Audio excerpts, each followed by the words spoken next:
sebenarnya kota Solo ini kota yang sebentar lagi sudah bisa growth menuju sebuah metropolitan baru. Dan tantangannya ada di mana? Di dunia usahanya. Kemudian tantangan berikutnya, bagaimana kita kolaborasi dengan Solo dan sekitar kita. Pintu yang paling mudah untuk kita kolaborasi dengan setempat, pariwisata, investasi. Kepala daerah mana yang menolak investasi? Solo tidak mungkin lebih besar lagi kalau hanya berkutat dengan wilayah Solo. Betul. Tapi sebaliknya, daerah-daerah sekitar Solo 7 kabupaten ini itu tidak akan bisa lebih speedy growth kalau kemudian tidak memanfaatkan attractiveness Solo. Betul. Gitu kan. Kan investor dan lain itu kan melihatnya Solo ya. Iya. Misalnya Solo punya ide, tempatnya tidak harus di Solo, bisa di Karanganyar, Iya. Solo Mado Karanganyar Iya, gitu betul. ya, atau di Sukoharjo gitu ya, di Solo Baru. Tapi kalau dengan sekarang ini kadang-kadang kan ada egoisme kedaerahan ya. Kalau Gemes nggak, Pak? sangat. Oh, iya. Makanya tadi pertanyaan Sama. apa karena gemes atau apa gitu. Kita lebih mudah, apalagi Pak, lebih gemes sekali. Mas Ferry level gemesnya kalau 1 sampai 10 berapa itu? Hampir 10, Pak. Ngeri.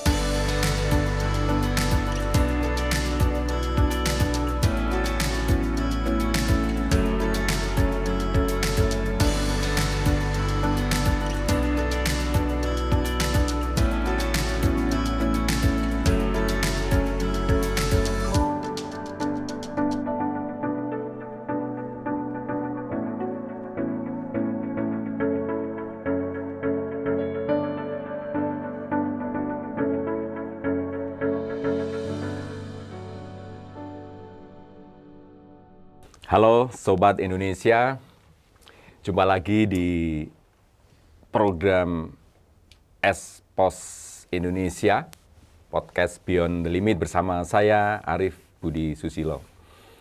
Kali ini saya kedatangan tamu istimewa, Mas Ferry Indrianto. Ferry Sapta Indrianto lengkapnya. Ini beliau tokoh muda luar biasa, entrepreneur yang basis bisnisnya di Jakarta, tetapi malang melintangnya di Solo, ya karena beliau adalah putra dari Pak Gareng ya, Ketua Kadin Solo 2 periode sebelumnya dari tahun 2012 dan kemudian beliau ini adalah penerusnya menjadi Ketua Kadin saat ini.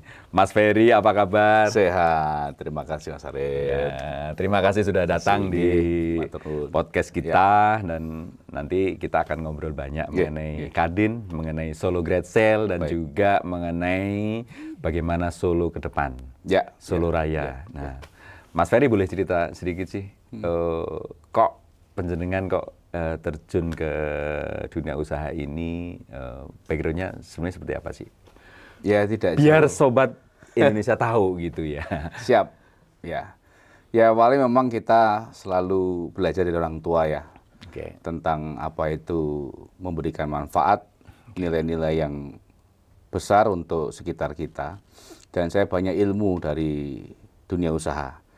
Dunia usaha itu kompleksitasnya masalah sangat rumit sehingga kita selalu dituntut untuk belajar dan belajar.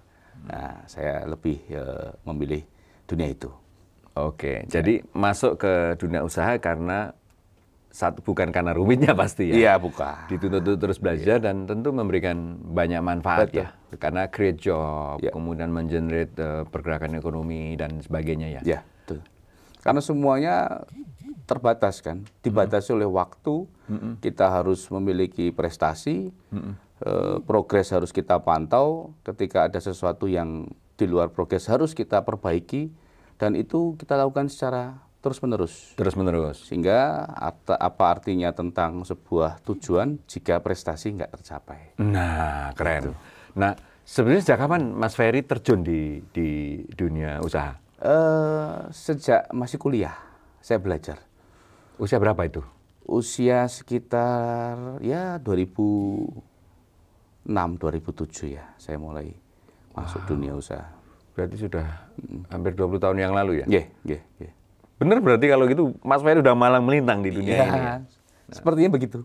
Nah, kenapa yang kemudian menggerakkan Mas Ferry, ya apa karena anaknya pengusaha atau karena yang lain sehingga Mas Ferry terjun ke dunia usaha sebagai pengusaha, sebagai entrepreneur gitu? Ya memang pasti semangat dari pertama orang tua ya. Itu didikan dan juga dukungan orang tua sangat penting. Kemudian kedua pasti juga tergantung dirinya masing-masing. Kita mau apa.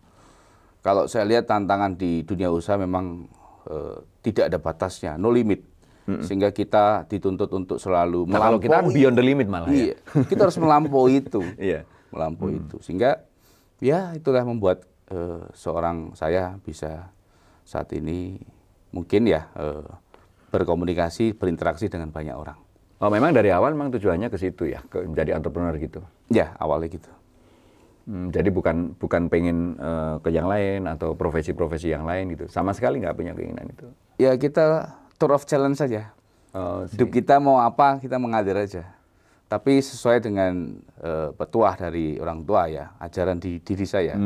Namanya Mamayu Bawono Ambrosto Dur Angkara Murka. Mamayu Hayuning Bawono. Iya, Ambrosto Dur Angkara Murka. Wah, wis dur banget iki. Nggih mboten.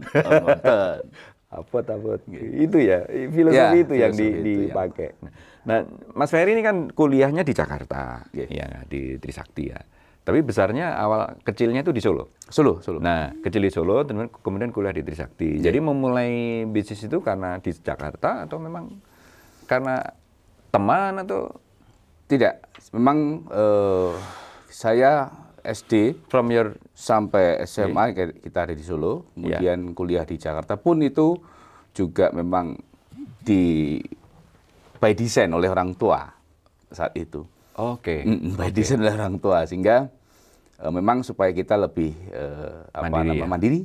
Oh sih. Memiliki daya juang yang mungkin bisa lebih baik gitu kan dari sebelumnya. Saya kira itu. Oh, karena itu yang membekali kemudian semangat entrepreneurialnya itu jadi lebih punya fundament yang kuat. Betul. Karena kemandirian ya. Betul. Nah, kemudian Mas Ferry kan belakangan ya setelah jadi entrepreneur, itu bisnis jenengan apa sih mainly? Pertama konstruksi. Oke, konstruksi. Kedua kita ada hospitality hotel. Oke. Kita ada retail juga, pengembangan dunia retail. 3 hal itu sih yang kita utama ya. Loh, saya dengar otomotif juga. Otomotif juga ya. Retail kan masuknya. Oh, retail itu otomotif itu. Salah satunya otomotif. Which one the much more contributed to your business itu. Jadi mana yang memberikan kontribusi bisnis lebih? Semuanya ya. Semua punya target. Kita otomotif juga bagus, retailnya, bagus konstruksinya juga oke. Ya. Hotel gimana hotel? Hotel saat ini masih bintang 3 kita. Oke. Nanti kita akan mencoba untuk mengembangkan ke bintang yang berikutnya. Jangan-jangan udah mengincar salah satu posisi di bintang 5 nanti. Ya mohon doanya. Yang unik itu sebenarnya otomotif, Pak. Oke. Otomotif itu saya masuk sebelum COVID ya. Menjelang sebelum COVID. Tapi luar biasa di situ kita bisa mengembangkan satu. Oh, baru ya otomotif itu? Baru. Oke. Waktu COVID malah growth-nya luar biasa tingginya. Dari apa? Salesnya atau dari salesnya? Sewa, salesnya ya. Salesnya. Perputaran stok, bagaimana kita mengelola stok, bagaimana Pareto sistem kita ciptakan, itu kita bisa growth start. Mana? Basisnya mana? Di Jakarta atau di Solo? Jakarta. Solo belum? Belum. Berarti kelihatannya juga bakal ekspansi ke daerah lain di luar Jakarta nih? Di Jakarta saat ini the one big, paling besar lah mungkin, mobil bekas premium di Jakarta. Termasuk mobil bekas juga ya, tapi premium ya? Premium, Pak. Jadi segmennya Mas Ferry ini ambil middle up. Ya. Oh sih, oke. Nah Mas, setelah sukses bisnis, kemudian kan penjenengan kan 2 tahun yang lalu ya, tahun lalu atau 2 tahun yang lalu ya, mulai masuk ke Kadin ya, karena ya waktu itu kan juga ada dinamikanya ya ketika setelah Bapak gitu kan menjadi ketua Kadin 2 periode, nah kemudian penjenengan masuk itu. Kenapa sih Mas kok gini loh? Pengusaha itu sibuk luar biasa mikirin bisnis itu kadang-kadang nggak punya waktu juga gitu ya. Going concern bisnis kan nggak mudah. Kok mau masuk ke Kadin gitu dan menjadi ketua Kadin Solo? Apa yang memotivasi Mas Ferry untuk masuk ke Kadin, mau menjadi gini? Kalau masuk otomatis ya pengusaha anggota ya, menjadi ketua umum Kadin Solo gitu. Baik, ya mungkin ini satu panggilan lah kalau saya ya, bahwasanya pengabdian itu dimanapun berada kita bisa mengabdi. Di ruang private kita harus memberikan nilai-nilai ke dalam internal kita, dunia usaha kita. Kemudian kalau kita masuk ke ruang yang lebih publik, ya berarti Kadin mungkin yang salah satu tempat yang bisa kita gali lebih dalam. Pentingnya Kadin juga sangat berguna untuk usaha kami. Kira-kira itu. Apa yang mungkin di beyond itu ya, di luar itu ya, apa yang mungkin mendasari motif lebih kuat lagi bahwa mungkin ada sesuatu yang gemesin gitu ya, yang pengen Mas Ferry lakukan dengan menjadi ketua Kadin gitu ya, atau ada hal-hal yang mungkin diamati yang kira-kira ini pengusaha bisa lebih kontributif nih kalau Kadinnya lebih oke lagi atau gimana? Ini pertanyaan saya nih. Baik, jadi kalau Kadin Solo, Surakarta nih, itu memang kan saya setelah dari Solo saya ke Jakarta. Tapi saya sering bolak-balik Solo Jakarta, Solo Jakarta, Solo sampai Jakarta. hari ini. Ya, sampai hari ini. Bahkan sekarang minimal sebulan 3 kali saya ke Solo. Dan saya stay agak lumayan lama di Solo. Di situ saya bisa melihat bahwasanya sebenarnya kota Solo ini kota yang sebentar lagi sudah bisa growth menuju sebuah metropolitan baru. Dan tantangannya ada di mana? Di dunia usahanya.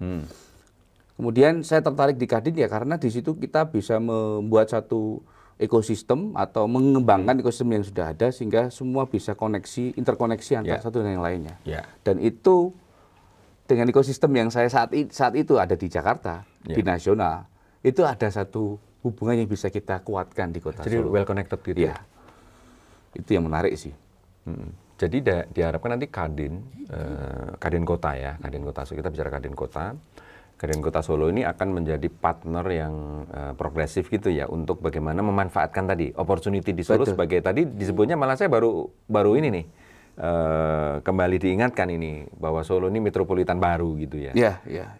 Nah. Saya lihat sudah terlihat sih waktu saya mulai masuk 1,5 tahun yang lalu di Kadin, dan saya lihat memang Kadin ini memiliki peran yang sangat penting bagaimana bisa mengembangkan perekonomian di kota dan juga bersama pemerintah bagaimana mengembangkan atau meluaskan ekonomi itu semakin lebih inklusif, semakin lebih bernilai sehingga ke depan Kadin ini bisa menjadi satu role model untuk pertumbuhan ekonomi. Kalau pikiran-pikiran konkret yang akan dijalankan sudah dan kemudian akan terus diperkuat ya, kan sudah 2 tahun ya kira-kira ya, sudah dijalankan dan akan terus diperkuat sebagai ketua Kadin untuk tadi memanfaatkan potensi Solo. Apa Mas? Banyak bisa sih diceritakan yang Mas? sudah kita lakukan. Pertama kita bagaimana membangun UMKM. Kemarin kita ada program UMKM Go Digital. Bersama Kadin Indonesia. Nah kebetulan Kadin Surakarta dinobatkan sebagai Kadin Kabupaten Kota terbaik di Indonesia. Dampak daripada Solo Green Sale yang kita selenggarakan secara konsisten selama 10 tahun. Kadin terbaik ya? Kadin terbaik. Big congrats dong. Iya. Jadi UMKM ini kita ada program Ayo Berkadin, sehingga di situ kita bisa menggali lebih dalam bagaimana meningkatkan kemampuan mereka, baik dari sisi kualitas, kapasitas, dan juga market. Makanya ada Go Digital Kadin, kemudian kita ada Rumah Kurasi. Rumah Kurasi kita sudah menyekolahkan sekitar 61 kurator, Pak, tersebar di Solo Raya. 61 kurator itu untuk UMKM ya? Untuk UMKM, untuk Rumah Kurasi. Sekali lagi, UMKM di Indonesia, menurut saya, itu lebih dikuatkan tentang produknya. Bagaimana meningkatkan kualitas produk. Quality dan quantity ya? Ya, itulah di Rumah Kurasi. Maka saya selalu bilang kualitas dan kapasitas. Ya. Begitu. Jadi so far dengan 61 kurator itu impact-nya seperti apa yang mungkin ada datanya di saat Kadin ini yang bisa diamati? Memang belum terlembagakan ya, karena perlu Solo Raya. Rumah Kurasi ini saya bangun 61 kurator tersebar di Solo Raya. Artinya apa? Supply chain dari Solo Raya ke kota Solo, kita harus mulai bentuk. Nah, kemudian yang ketiga, kemarin kita juga meluncurkan kredit startup milenial, Pak. Jadi startup yang sudah bankable, startup yang belum bankable, kita dorong memiliki namanya? Ini di Solo juga? Iya, Solo. Kemarin melalui SGS kita, Solo Green Sale. Kita sudah menggelontorkan kredit startup milenial.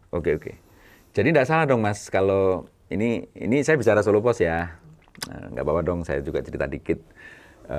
Kita kan dari 3 tahun yang lalu itu membranding Solo itu sebagai epicentrum politik nasional, epicentrum politik nasional, kemudian creative hub untuk ekonomi digital dan UMKM Indonesia. Nggak salah dong? Nggak Jalan salah, dong dengan apa yang dilakukan Mas Ferry di Kadin dong. Betul. Dan itu Bisa terbukti ya. Iya, terbukti. Memang itu bisa dari potensi yang ada itu digali, itu akan mensupport, akan mengkontribusi terhadap perkembangan ekonomi Solo secara nyata ya. Betul. Hanya kan sekarang memang di startup, di aplikasi itu memang di bank belum connect Pak. Nah kemarin melalui Solo Great Sale, saya mencoba untuk lebih komunikasi dengan BUMN di Jakarta. Saya komunikasi, kemudian kita dapat dengan Bank BRI. Di Bank BRI masih punya slot untuk bisa mengembangkan hal yang baru. Nah, alhamdulillah kemarin kita sudah mulai kredit startup milenial. Jadi mungkin teman-teman, sobat, teman-teman semua yang pengen mengembangkan dunia usaha di startup silahkan. Sekarang sudah pengen. Ini ada, teman-teman ini ada tokohnya loh. Kalau mau ngembangin startup loh. Nah, tadi Mas Ferry kan sering nyebut mengenai Solo Great Sale dan kaitannya dengan Solo Raya. Nah, kemarin penjenengan sebagai yang saya tahu, Mas Ferry kan penanggung jawab untuk Solo Great Sale ya kemarin dan sukses ya. Sukses dengan pendekatan yang baru. Mas, apa sih rahasianya? Kok Solo Great Sale kemarin sukses dan apa sih pikiran-pikiran baru yang kemudian Mas Ferry terapkan tuh? Ini kan udah ke tahun ke-10 ya kalau nggak salah Solo Great Sale. Bisa cerita Mas? Iya, jadi Solo Great Sale itu menurut saya program yang sangat-sangat sudah teruji Pak. Bahkan beranjak daripada semangat kolektif dari teman-teman paling dasar yaitu UMKM. Dan itulah yang menyebabkan Solo Great Sale ini mampu bisa sustain. Dan memang tantangan setiap tahun berbeda-beda. Mungkin tahun-tahun sebelumnya atau era orang tua kita itu lebih mengedepankan nilai transaksinya. Kalau menurut saya saat ini tidak ke situ. Menurut saya bagaimana kita meningkatkan kolaborasi, sinkronisasi dengan stakeholder setempat. Karena tantangan di Kota Solo saat ini tentunya ya kita tahu bagaimana perkembangan progres Kota Solo yang sangat luar biasa. Infrastruktur Solo sudah sangat tangguh melalui 17 prioritas. Mas Gibran menurut saya itulah infrastruktur yang harus kita akui, manfaatkan. Dan tidak lagi Kota Solo saja efeknya, harus Solo Raya. Kemudian tantangan berikutnya bagaimana kita kolaborasi dengan Solo Raya, Solo dan sekitar kita. Itulah tantangan yang harus kita jawab segera mungkin. Dan itu yang coba Mas Ferry kemarin terapkan, kemas di dalam Solo Great Sale. Jadi bukan nilai transaksinya, tapi bagaimana menciptakan multiplier kolaboratif ya. Dengan melalui 2 pintu. Pertama pintu investasi dan pintu pariwisata. KPI-nya gimana? Indikatornya gimana? Dari sisi investasi, dari sisi pariwisata? Jadi kalau di SGS kemarin kita ada namanya gerbek investasi. Dengan Kementerian BKPM. Jadi gerbek investasi itu sama Mas Bahlil ya? Bahlil. Itu sudah kita punya target masing-masing ya. Bagaimana Kementerian Investasi BKPM itu memiliki list investor yang bisa digulirkan atau diarahkan kepada suatu wilayah. Nah, disitulah Kadin kami itu menyiapkan Pak.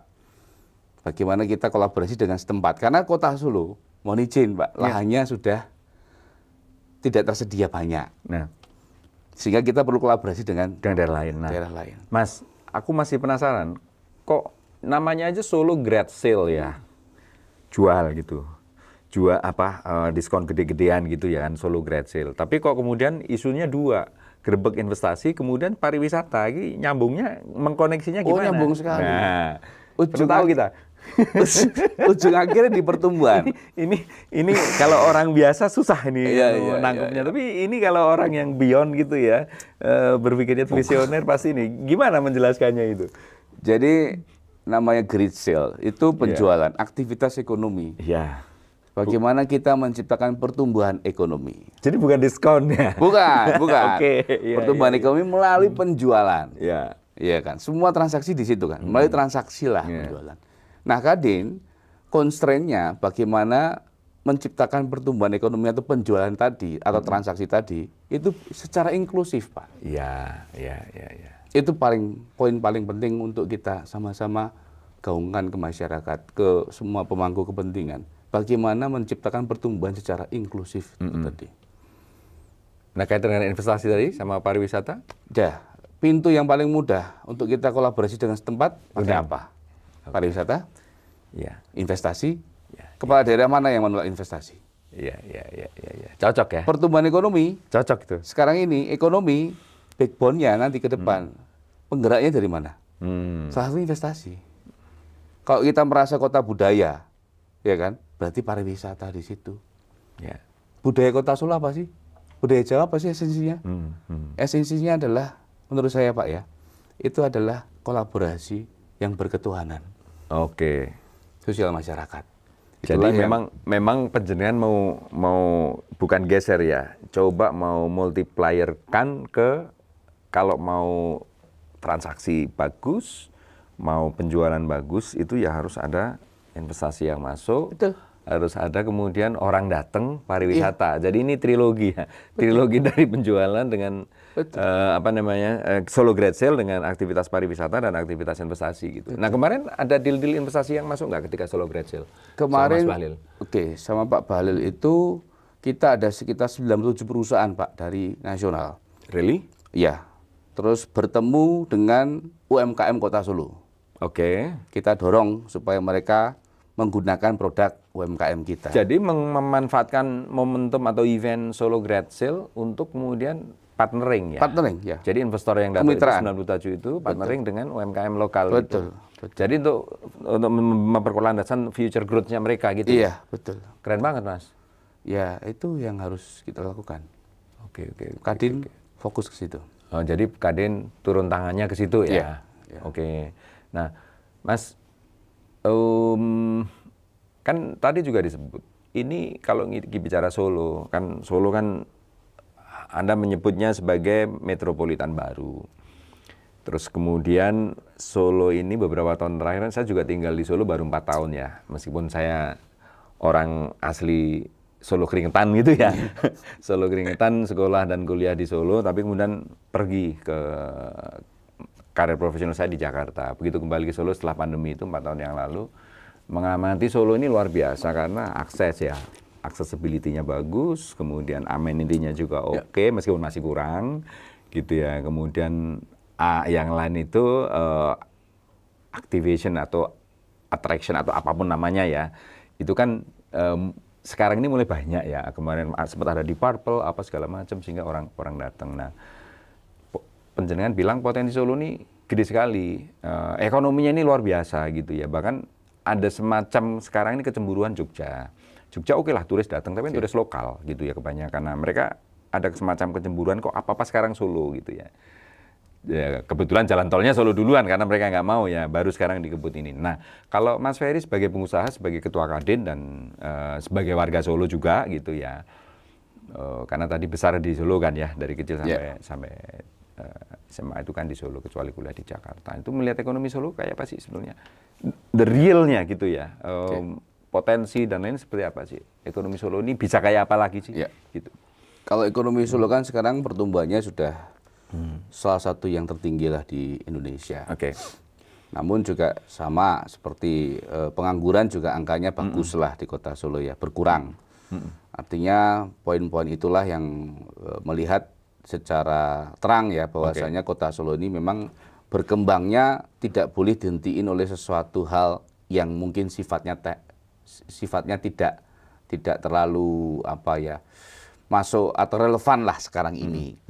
Sehingga pertumbuhan ekonomi yang tinggi itu kalau pakai ilmu yang mana nih? Pertumbuhan ekonomi itu seperti kayak kita mencurahkan sebuah barang gitu kan. Ya. Dia akan ke nyamping gini, meluas. Ya. Nah, pertumbuhan ekonomi di Solo Raya terus terang yang paling tinggi kota Solo. Ya. Sehingga saat ini di mata investasi, investor atau publik luar gitu kan, pengen investasi kota Solo.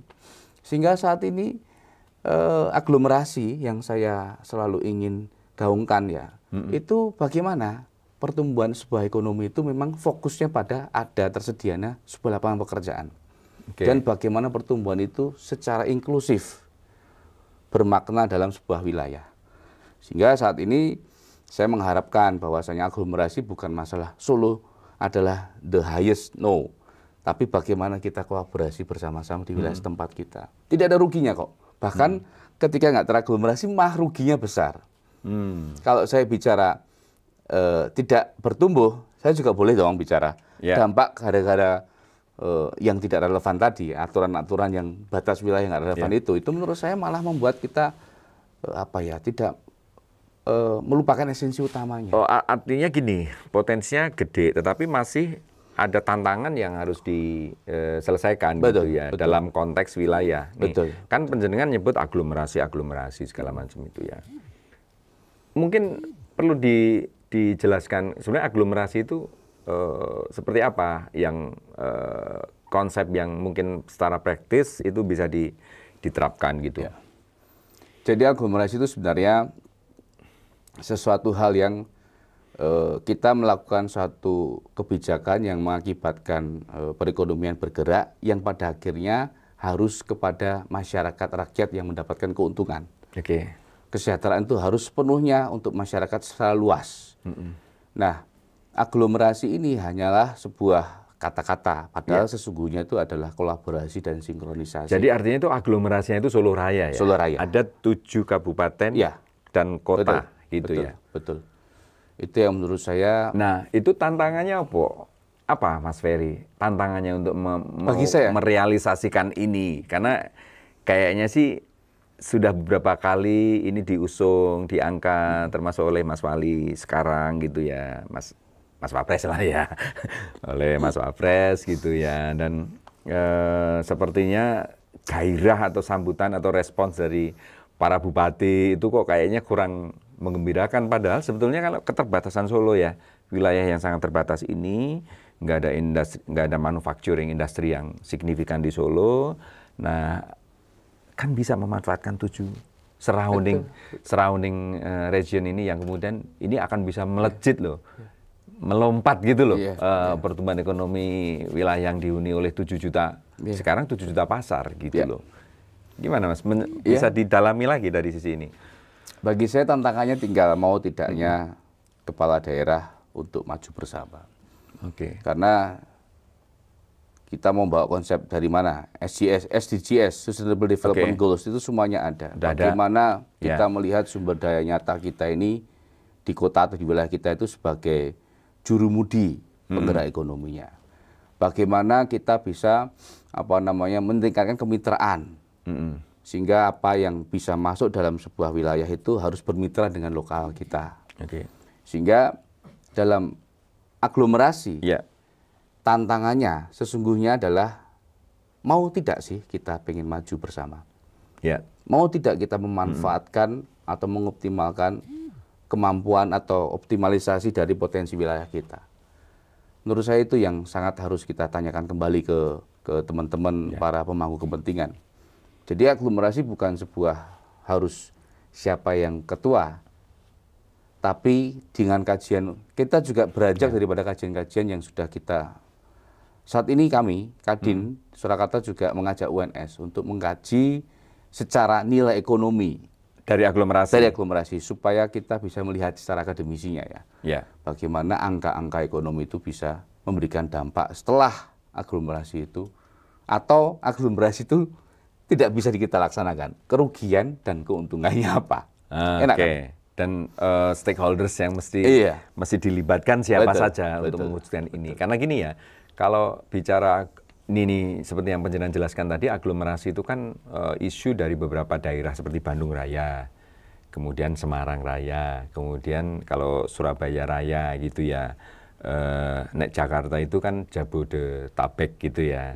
Nah, relatif lah sudah kelihatan di sana karena terkait dengan campur tangan pemerintah pusat. Nah, kalau aglomerasi Solo Raya ini, bagaimana peran gubernur misalnya untuk mewujudkan itu misalnya?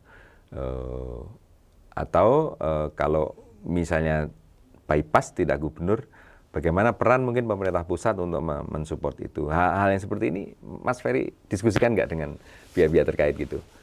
Karena Kadin kenceng banget menyuarakan ini menurut saya. Saya melalui stakeholder di kita di Kadin, di antar Kadin kita ya, Kadin Solo, Sukoharjo, Kartosuro. Itu sudah ya? Sudah kita kolaborasikan dan sudah tangan MOU untuk kita membangun aglomerasi Solo Raya. Waktu penutupan Solo Grijil kemarin kebetulan. Di depan Mas Gibran dan juga Mas Sandiaga Uno. Itu suatu momentum yang menurut saya sangat baik ya. Yang mana harusnya stakeholder di pemerintah daerah setempat juga mendukung terkait dengan aglomerasi ini. Nah sekarang hambatan yang masih kelihatan di depan mata apa Mas Ferry untuk mewujudkan supaya aglomerasi ini benar-benar berjalan efektif, secara praktikal aja bahwa dunia usahanya dan kemudian didukung oleh birokrasinya jalan gitu loh. Karena ini akan dapat manfaat nanti bukan Solo loh, yang akan dapat manfaat kan kota-kota di sekitar Solo ini gitu kan. Ya, Kota penyangga lah ya. iya, kesadaran kita sih. Kepedulian kita tentang potensi itu. Kita itu maksudnya para birokrat atau apa yang semua para pemangku kepentingan, di dalam Solo Raya ini.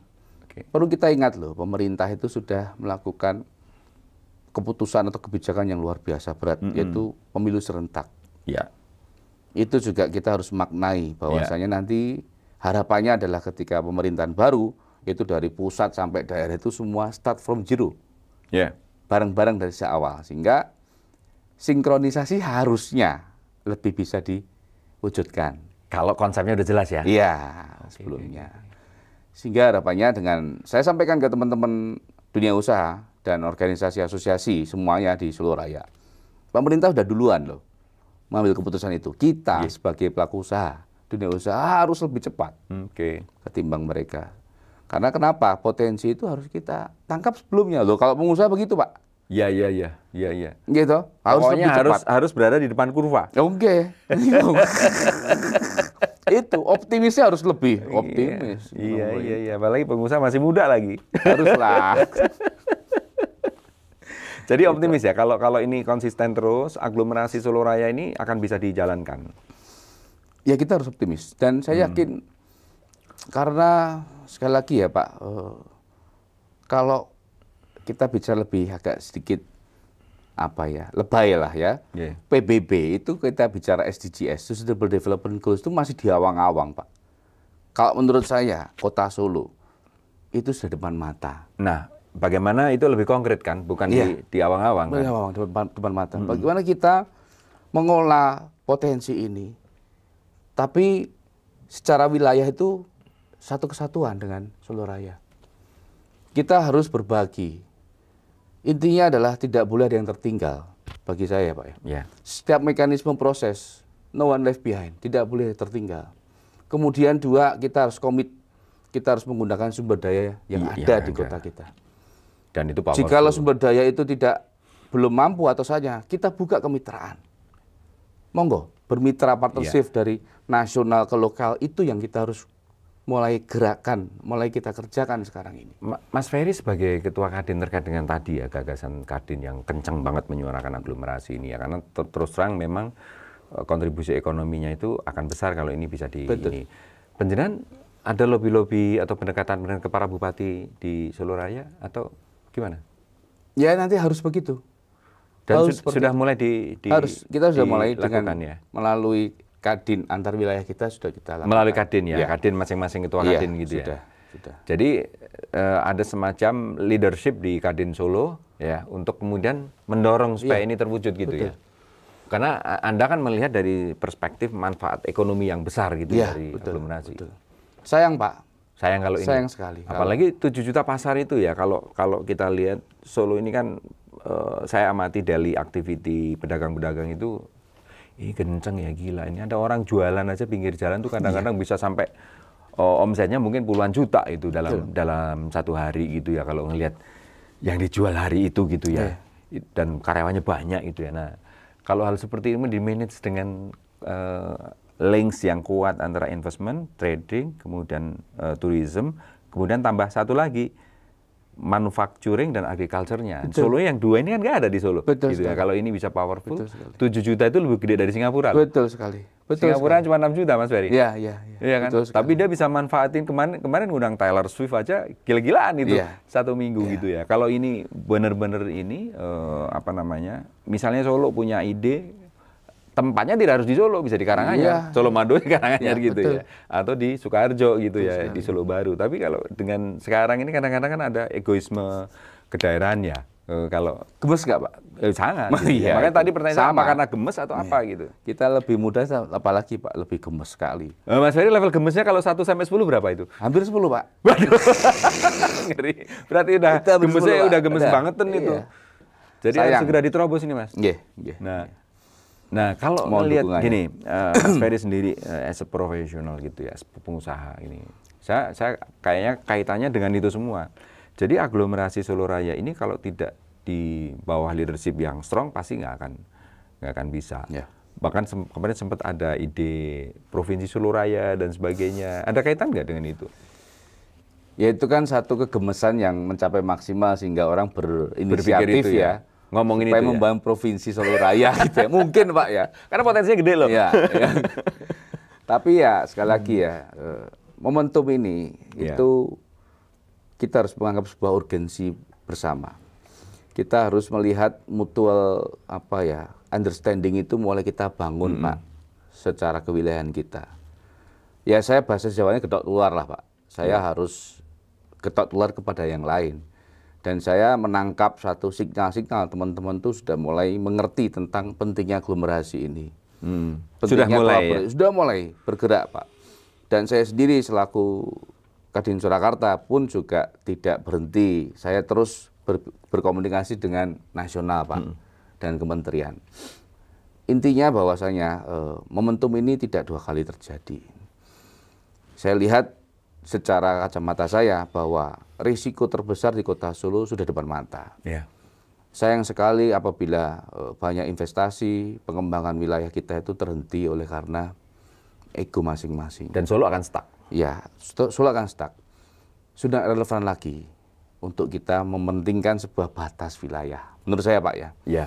Bagaimana kita menyiapkan suatu gentong besar supaya ini bisa menjadi pohon yang besar. Tapi gentong itu kalau dibatasi oleh batas-batas yang menurut saya Nggak bisa. tidak relevan itu merugikan Pak. Itu saking gemesnya ya, sampai akhirnya kok, apa itu yang mendasari kemudian keluar ide untuk bikin tour helikopter Solo Raya gitu ya. Keren tuh kelihatannya tour helikopter itu. Iya, memang ini muncul Di pariwisata ya? Iya, pariwisata. Muncul dari kegemesan itu betul sekali. Jadi aglomerasi itu memang secara teori itu beranjak dari transportasi. Dan oke. pariwisata Akses ya? Akses.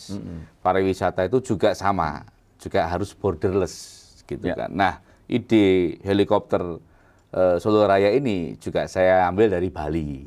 Oh sih. Ya, jadi kita bisa keliling di Solo Raya. Saat ini kita mungkin menggunakan Colomadu untuk kita mulai Padahal start. Colomadu bukan Solo loh. Colomadu kan Karanganyar ya? Itu salah satunya. Itu Solo betul, Raya. Solo Raya. Oke. Ke depan ini kita bisa keliling ke mungkin kita lihat Lawu, Pegunungan Lawu, nanti kita landing di Atasnya gitu? Iya. Ngeliat Merapi juga? Merapi juga bisa kita. Nah sekarang paketnya itu berapa? 15 menit ya? 15 menit. Tarifnya berapa kalau kita mau nyewa gitu Mas?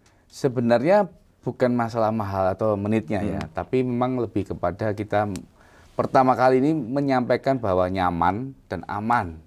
Oke. 15 menit itu sebagai awal saja nanti. Nanti Ke depan bisa bisa berkembang. kita buat create lebih lama. Berarti ini case-nya helikopter Solo Raya ini, tour helikopter Solo Raya ini bisa diperluas nih. ke Harus, yang lain ya, harus, nanti ya. investasi, Betul.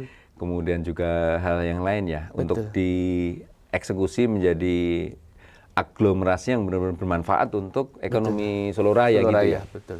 Wah keren Mas. Sehingga nambah. Mantap. Tadi, kalau atraksi tadi kan masuk ke situ. Oke. Sehingga kita ya dengan adanya paket ini, helikopter ini masyarakat dan juga khususnya stakeholder Solo Raya, sebenarnya kita centil sedikit lah. Ayo, kita ini sudah berbuat loh untuk menyajikan pariwisata di Solo Raya.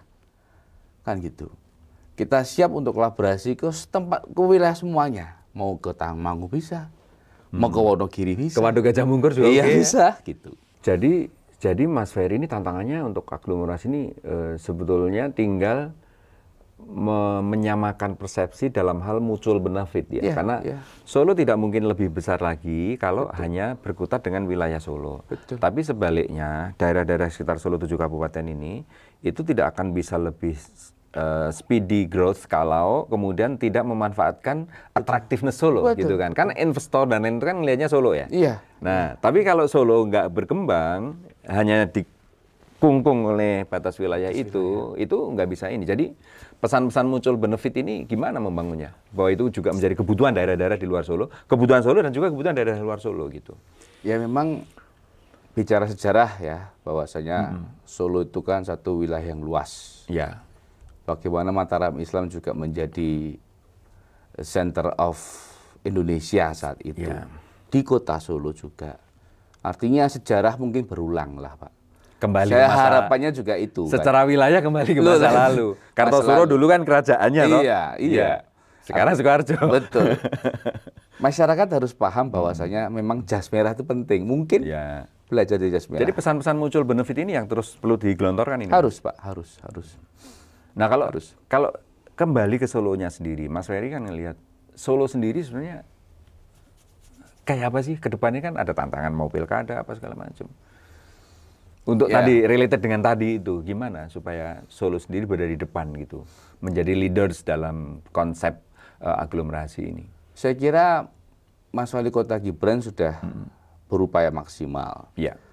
17 prioritas beliau yang dia lihat, dia wujudkan saat ini mungkin mencapai 20 prioritas ya Pak ya. Ya. Kalau nggak salah 24 bahkan ya. Itu kalau saya lihat bukan hanya untuk kota Solo. Kalau Sebetulnya kacamata saya itu memang untuk mencapai Solo Raya ini supaya bisa bertumbuh dan berkelanjutan. Oke.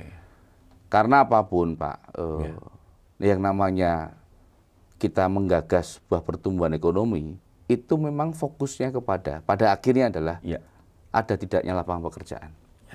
Bagaimana pertumbuhan itu secara inklusif bisa terwujudkan di sebuah wilayah. Inklusif itu artinya apa? Sumber daya nyata kita, lokal kita lah yang memiliki peran. Jika itu tidak mampu, maka kita harus menciptakan kolaborasi atau kemitraan dengan ekosistem atau dunia usaha yang lebih nasional. Itulah upaya-upaya itulah yang saya lihat memang sudah dilakukan oleh Mas Gibran, dan menurut saya 17 prioritas bukan untuk dibicarakan, tidak, tapi bagaimana 17 prioritas itu bisa bermanfaat untuk Solo Raya. Dimanfaatkan. Ya. Untuk Solo Raya. Nah, sehingga ya tadi kembali kepada sejarah itu mungkin. Oke. Ini penjenengan ini sebagai dedengkotnya dunia usaha, ada harapan apa supaya Solo setelah diletakkan dasar yang luar biasa dengan 17 tadi oleh Mas Wali, Mas Wapres sekarang ya, ke depan lebih sustain dan lebih strong lagi, ini ada harapan apa jenengan? Jadi kalau kita lihat roadmap, satu rangkaian progres komplit Pak ya, rekapnya. Pertama 17 prioritas itu meningkatkan sebuah PKN Pak. Ya. PKN itu pusat kegiatan nasional, ditunjuk ada di kota Solo. Epicentrum Sehingga bergerak tadi. lagi, berprogres lagi nih. Oleh Bappenas dilihat bahwa Solo akan jadi metropolitan baru. Oke. Ini secara organik atau secara nyata itu kayaknya Solo ya untuk masalah jadi Solo Raya tadi itu bisa terwujud Pak. Apalagi The next 5 years ya. Apalagi dengan potensi saat ini yang menurut saya sayang kalau semua terhenti oleh karena tadi ego sektoral. Harapan saya mari untuk teman-teman semua kita memberikan gagasan yang terbaik untuk kota kita ini. Karena momentum tidak datang dua kali. Ya. Ini perlu kita kerjakan bersama, perlu mutual understanding bersama bahwasanya Solo Raya itu satu keharusan untuk mencapai aglomerasi tadi. Satu keharusan. Satu keharusan. Aglomerasi Solo Raya bukan hanya keharusan, kebutuhan untuk semua pihak. Jadi rugi kami di bidang dunia usaha apabila para pemangku kepentingan itu masih bicara ego sektoral. Kalau ego sektoral, ego demografis gitu, ego geografis gitu, pasti akan menjadi hambatan ya untuk mencapai itu, lompatan-lompatan, karena ini potensinya gede banget Mas, 7 juta. Tapi Mas Ferry, saya dengar-dengar penjenengan juga didorong-dorong untuk menjadi masuk kandidasi di Pilwali Solo nih, saya dengar-dengar. Betul. Gimana nih? Ada komentar nggak? Aku cuma dengar-dengar loh. Jadi ada mungkin komentar nggak? di sini selain saya sampaikan ya, bahwasanya Kadin itu memiliki peran penting, Pak. Dan Kadin harus hadir ketika satu momentum, yaitu tentang Piwalkot. Hadirnya itu apa? Gagasan itu kita sumbangkan. Kita berikan gagasan yang semaksimal mungkin supaya teman-teman ke depan atau masyarakat ke depan itu menangkap satu potensi, menangkap satu harapan dan juga gagasan di sebuah program pembangunan ke depan. Karena namanya apapun, pembangunan harus berkelanjutan. Kata kunci berkelanjutan itu apa? Inklusif tadi. Itu tadi. Key message-nya itu ya. Tapi benar nggak sudah dideketin? Ya beberapa kali udah banyak. Biar tertutup maju. Bicara. Banyak yang ngajak bicara sih. Mau apa enggak? Ya kita sampaikan gagasan tadi. Begitu, Iya. Yang penting bermanfaat ya. Iya itu untuk Solo Raya ya. Betul. Untuk Solo dan Solo Raya. Mas Ferry, nggak berasa kita sudah berbincang lebih dari hampir 1 jam ya, lebih dari 40 menit. Luar biasa ini kalau kita lanjutin lagi bisa nggak selesai nih kita podcastan gitu ya, karena banyak isu yang masih bisa kita dalami lagi. Tapi menarik kalau kita bicara Solo, potensinya, kemudian apa yang sudah terjadi gitu ya. Tapi mungkin untuk sebelum menutup, Mas Ferry bisa bicara satu kalimat yang mungkin bisa merepresentasi harapan jenengan bagaimana Solo ke depan. Ya. Jadi tentunya satu progres itu dilihat daripada bagaimana dia bertumbuh, Pak. Ya. Kalau saya melihat bagaimana kita bisa menciptakan satu ekonomi yang inklusif, bagaimana dunia nyata, dunia sumber daya yang ada di Kota Solo ini kita manfaatkan sebagai lead atau sebagai penggerak utama dalam sebuah perekonomian. Dan menurut kami, Kota Solo ini sudah syarat harus berkembang, bertumbuh, baik ke samping maupun ke atas. Sehingga vertikal dan horizontal berharap melalui aglomerasi inilah kita bisa menciptakan satu perekonomian yang lebih baik lagi. Tentunya fokusnya adalah bagaimana kita menciptakan lapangan pekerjaan seluas-luasnya dan juga bagaimana masyarakat pada umumnya bisa merasakan dampaknya. Semuanya kita lakukan demi kemajuan semua stakeholder, khususnya dunia usaha dan masyarakat. Mantap. Pesan untuk anak muda. Jangan pernah berhenti berinovasi, maju terus. Gitu ya? Ya. Singkat, padat, jelas. Gitu ya. Tapi tidak mudah dilaksanakan. Iya. Konsisten itu yang paling berat. Thank you, Pak. Thank you. Sobat Indonesia, demikian obrolan saya. Sangat singkat dengan Mas Ferry Indrianto, Ferry Septa Indrianto, yang berdaging ya. Saya kira banyak inspirasi. Kita nanti bisa lanjutin untuk next podcast dengan beliau, karena di tengah kesibukan beliau kita nggak bisa ngobrol lebih panjang lagi. Kita akhiri sampai di sini. Semoga bermanfaat. Sampai jumpa di podcast berikutnya. Wassalam. Terima kasih. Terima kasih, Pak.